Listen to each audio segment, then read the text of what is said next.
The recovery time for the surgery varies depending on the reconstruction that was done. The average person, if we're working on their head or their neck, they're going to have sutures in their skin for about a week and then they're removed.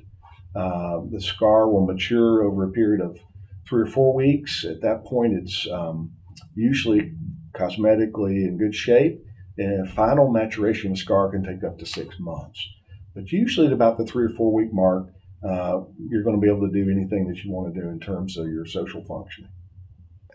After the patient recovers from surgery, part of what we also do is to maintain a skin surveillance program for the patient.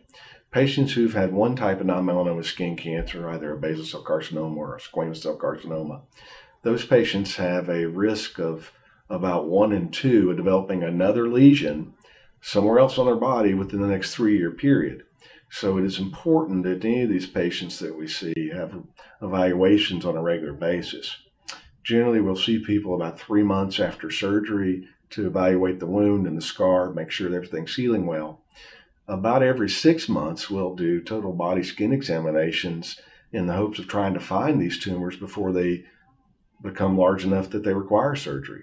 Sometimes we can do things that are very simple to remove them, and we may never even need Mohs surgery. We also, even if we do need Mohs surgery, want to try to find the tumor at the smallest size possible.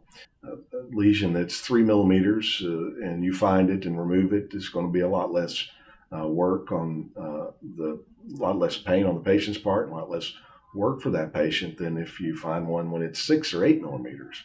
So we can do those surveillance treatments we can do the skin surveillance program and make sure that we catch these as early as we can and minimize the amount of surgery that needs to be done.